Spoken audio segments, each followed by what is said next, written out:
تو حضرت عمر رضی اللہ تعالیٰ عنہ دیکھ کے کہتے ہیں واہ واہ کیسی سواری میسر آئی حسین ابن علی کو. تو میرے آقا مسکرا کے کہتے ہیں عمر سواری دیکھتے ہو سوار بھی تو دیکھو. اللہ اکبر.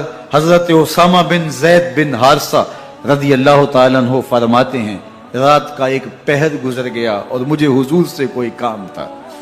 میں آقا کریم کی خدمت میں حاضر ہوا, در دولت پہ دستک دی. حضور تشریف لائے تو چادر اوڑی تھی, بکل کی ہوئی تھی میرے حضور نے. تو میں نے اپنی حاجت کہی تو حضور نے میری حاجت پوری کر دی. لیکن ایک منظر میں نے دیکھا کہ حضور نے جو چادر کی بکل فرمائی تھی اس کے اطراف میں پہلوؤں میں ابھار تھے جس طرح اندر کوئی ہو. مجھ سے نہ رہا گیا, میں نے پوچھ لیا. میں نے کہا بندہ نواز چادر کے اندر کیا ہے؟ فَكَشَفَهُ. تو حضور نے چادر کو کھول دیا. فَإِذَا الْحَسَنُ وَالْحُسَيْنُ عَلَى وَرِكَيْهِ. تو کہتے ہیں میں نے اپنی آنکھوں سے دیکھا ایک پہلو سے امام حسین لپٹے ہوئے تھے, ایک پہلو سے امام حسن لپٹے ہوئے تھے. فرمایا یہ میرے بیٹے ہیں, یہ میری بیٹی کے بیٹے ہیں. اے اللہ میں ان سے پیار کرتا ہوں, تو بھی ان سے پیار کر, جو ان سے پیار کرے اس سے بھی پیار کر. ان کی محبت کا درس دیا, ان کے پیار کا سبق پڑھایا. کہا ان سے پیار کرنے والا میرے سے پیار کرنے والا ہے, ان سے بغض رکھنے والا میرے سے بغض رکھنے والا ہے. ان کی تکلیف حضور کو بے چین کر دیتی تھی. حضرت سیدہ فاطمہ الزہرا رضی اللہ تعالی عنہا کے گھر کے قریب سے گزرے تو حضرت امام حسین کے رونے کی آواز آ رہی تھی. تو آقا کریم علیہ السلام نے فرمایا کہ فاطمہ حسین کو چپ کرواؤ. اللہ تعالیٰ انا بقاءہ یوزینی, تو جانتی نہیں حسین کا رونا مجھے دکھ دیتا ہے. حسین ابن علی کو حضور رونے نہیں دیتے تھے, ان کو دکھی نہیں ہونے دیتے تھے, کیونکہ رسول اللہ صلی اللہ علیہ وسلم جانتے تھے کہ یہ کتنے دکھ سہے گا, کتنی تکلیفوں سے گزرے گا اور کتنے مصائب سہے گا. زمانے نے وہ گھڑیاں بھی دیکھی کہ حضرت حذیفہ بن یمان رضی اللہ تعالیٰ عنہ فرماتے ہیں کہ میں حضور کی خدمت میں نماز مغرب کی ادائیگی کے لیے حاضر ہوا, اور میں نے یہ اجازت خاص طور پہ اپنی ماں سے اس شرط پہ لی تھی کہ امی آپ مجھے اجازت دیں, میں حضور کی خدمت میں حاضر ہوتا ہوں, مغرب کی نماز بھی ادا کروں گا اور پھر حضور سے عرض کروں گا حضور میرے لیے اور میری ماں کے لیے بخشش کی دعا کر دیجئے. ماں نے اس شرط پہ اجازت دے دی اور میں حضور کی خدمت میں آ گیا. نماز مغرب ادا کی, سلام پھرا تو میرے دل میں آرزو تھی میں حضور سے عرض کروں حضور میرے لیے اور میری ماں کے لیے مغفرت کی بخشش کی دعا کر دیں. لیکن حضور عبادات میں, ذکر میں, نوافل میں ایسے مشغول ہوئے کہ میں آرزو رکھنے کے باوجود بھی عرض نہ کر سکا.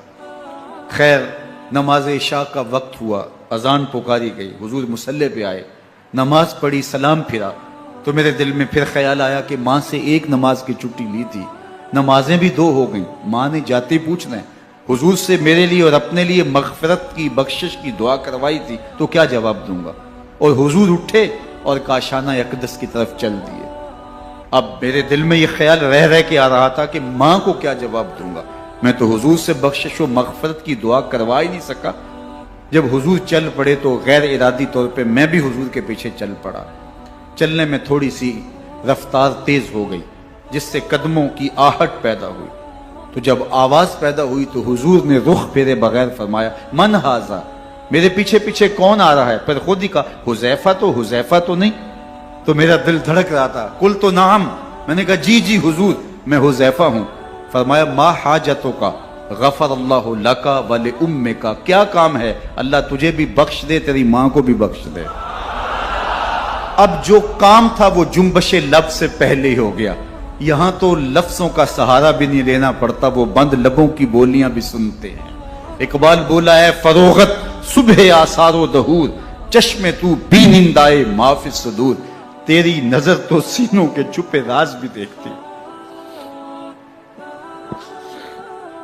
تو کہا ما حاجتوں کا غفر اللہ لک ولامک,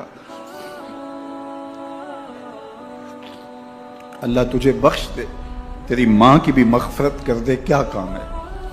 اب جو کام تھا وہ تو ہو گیا.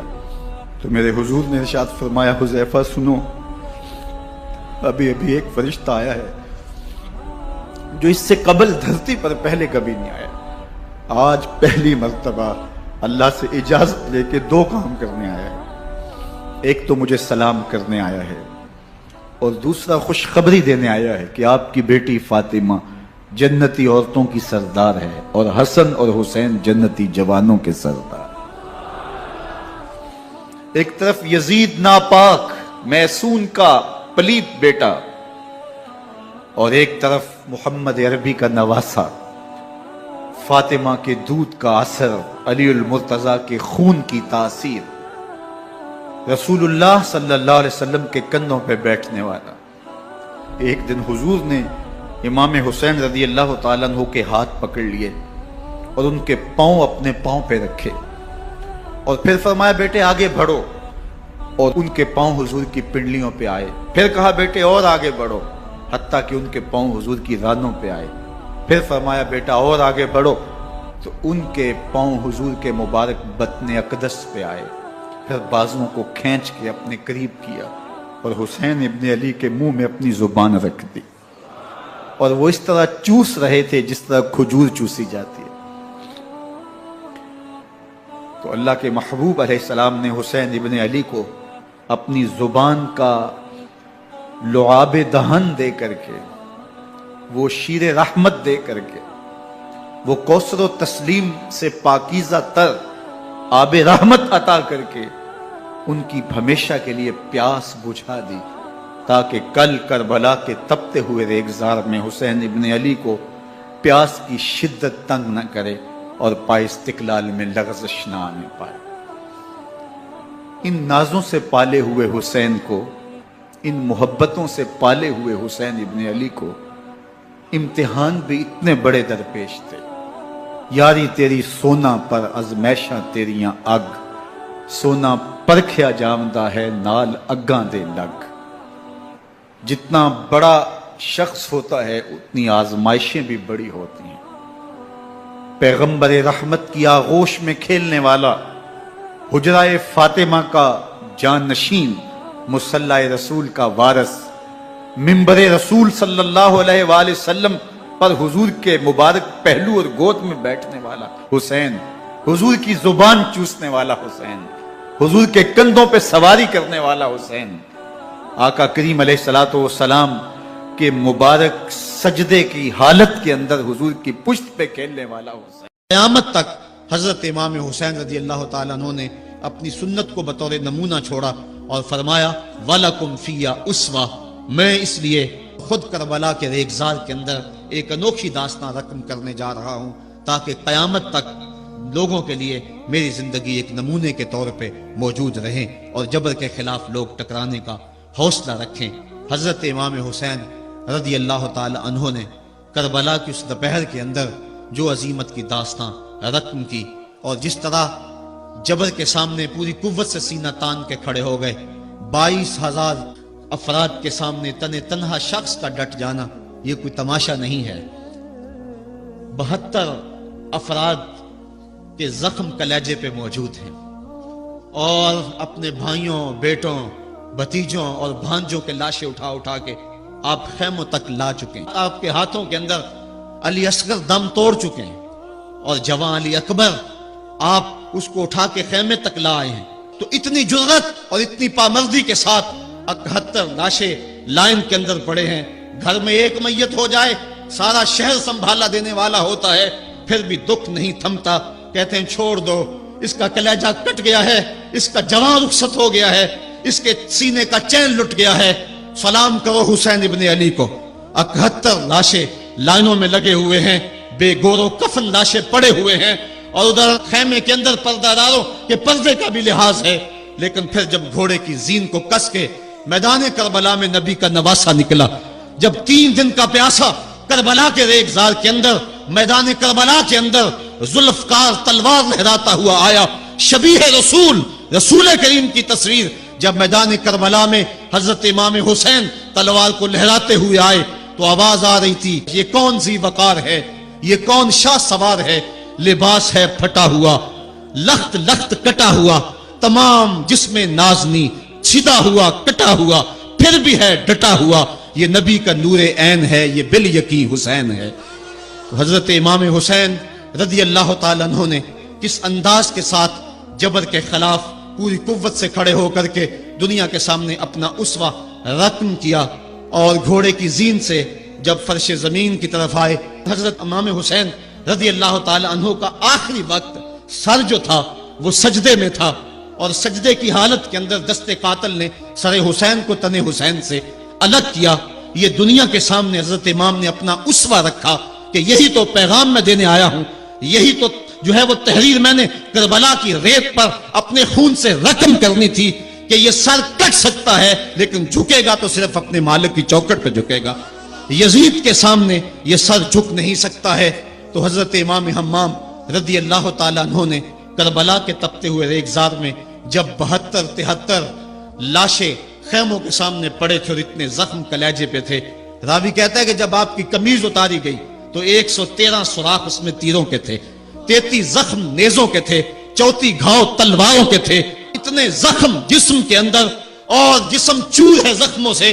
لیکن حضرت امام حسین نے جب پیشانی سجدے میں رکھی تو آخری لفظ یہ تھے، اللہم رضن بقضائک وصبرن علی بلائک تسلیما لامرک سبحان ربی العالی۔ مالک تیری تقدیر پہ راضی ہو گیا ہوں، مالک زخم سے پہ بھی میں مسکرا رہا ہوں، مالک تیری طرف سے جو دکھ آئے میں نے ان کو قبول کیا، جے سونا میرے دکھ وچ راضی تے میں سکھ نو چلے ڈاواں، مالک میں سب کچھ قبول کیا، حسین تیری رضا پہ راضی ہے، میرے مالک تو بھی بتا تو بھی حسین پہ راضی ہوا ہے کہ نہیں ہوا ہے۔ آواز آ رہی تھی اس پیاسے پر علی شیر خدا کو ناز ہے، اس نواسے پر محمد مصطفیٰ کو ناز ہے، اوروں نے بھی سجدہ کیا پر اس کا عجب انداز ہے، اس نے وہ سجدہ کیا جس پر خدا کو ناز ہے۔ اے حسین ابن علی تم پر سلام، نازش آل نبی تم پر سلام۔ یہ دنیا کے سامنے حضرت امام نے اپنا اسوہ رکھا کہ یہی تو پیغام میں دینے آیا ہوں، یہی تو جو ہے وہ تحریر میں نے کربلا کی ریت پر اپنے خون سے رقم کرنی تھی کہ یہ سر کٹ سکتا ہے لیکن جھکے گا تو صرف اپنے مالک کی چوکٹ پہ جھکے گا، یزید کے سامنے یہ سر جھک نہیں سکتا ہے۔ تو حضرت امام حمام رضی اللہ تعالیٰ عنہ نے کربلا کے تپتے ہوئے ریگزار میں جب 72-73 لاشیں خیموں کے سامنے پڑے تھے اور اتنے زخم کلیجے پہ تھے، راوی کہتا ہے کہ جب آپ کی قمیض اتاری گئی تو 113 سوراخ اس میں تیروں کے تھے، 33 زخم نیزوں کے تھے، 34 گھاؤ تلواروں کے تھے، اتنے زخم جسم کے اندر اور جسم چور ہے زخموں سے۔ لیکن حضرت امام حسین نے جب پیشانی سجدے میں رکھی تو آخری لفظ یہ تھے، اللہم رضن بقضائک وصبرن علی بلائک تسلیما لامرک سبحان ربی العالی۔ مالک تیری تقدیر پہ راضی ہو گیا ہوں، مالک زخم سے پہ بھی میں مسکرا رہا ہوں، مالک تیری طرف سے جو دکھ آئے میں نے ان کو قبول کیا، جے سونا میرے دکھ وچ راضی تے میں سکھ نو چلے ڈاواں، مالک میں سب کچھ قبول کیا، حسین تیری رضا پہ راضی ہے، میرے مالک تو بھی بتا تو بھی حسین پہ راضی ہوا ہے کہ نہیں ہوا ہے۔ آواز آ رہی تھی اس پیاسے پر علی شیر خدا کو ناز ہے، اس نواسے پر محمد مصطفیٰ کو ناز ہے، اوروں نے بھی سجدہ کیا پر اس کا عجب انداز ہے، اس نے وہ سجدہ کیا جس پر خدا کو ناز ہے۔ اے حسین ابن علی تم پر سلام، نازش آل نبی تم پر سلام۔ آج لہجہ بھی دم توڑ رہا ہے اور سورج بھی درد غروب سے زرد ہو رہا ہے، وقت کے دامن میں گنجائش نہیں کہ میں اس مضمون کو چھیڑوں، آؤ ہم سلام کرتے ہیں۔ یہ سورج سامنے چمک رہا ہے، میں یہاں بیٹھا سوچ رہا تھا کہ ہم نے تو نہیں دیکھا، اے سورج دوپہر کا وہ منظر تم نے تو دیکھا تھا جب کربلا میں حسین کا سر کٹا تھا، جب گھر لٹا تھا، جب خیموں کو آگ لگی تھی، جب سکینہ رو رہی تھی اور جب گھوڑا خالی پلٹا تھا اور سکینہ پوچھتی تھی گھوڑے تو خالی آ گیا ہے، حسین کہاں چھوڑ آیا ہے۔ آج یہ سورج یہ چمک چمک کے وہ ہمیں کہانی سنا رہا ہے اور ہمیں پیغام دے رہا ہے کہ نبی کے نام پہ حسین نے تو سر کٹا دیا، آج تم کہتے ہو دین پہ چلنا بڑا مشکل ہے، تم شور ڈال رہے ہو، جن کے لیے مسجدوں میں قالین بچھے ہوئے ہیں، گرم پانی دستیاب ہے اور ان کے لیے مسجدوں میں آسائشیں موجود ہیں، اور پھر بھی وہ کہتے ہیں دین پہ چلنا بڑا مشکل ہے۔ ذرا دیکھو حسین ابن علی کو، سجدے میں سر رکھ کے، پیشانی رب کے حضور رکھ کے حسین ابن علی کہہ رہے ہیں مالک میں سر کٹا کے بھی تیرے حضور حاضر ہوں اور تجھ پہ راضی ہوں، تو بھی بتا کہ تو بھی حسین پہ راضی ہے یا نہیں ہے۔ اے حسین ابن علی تم پر سلام،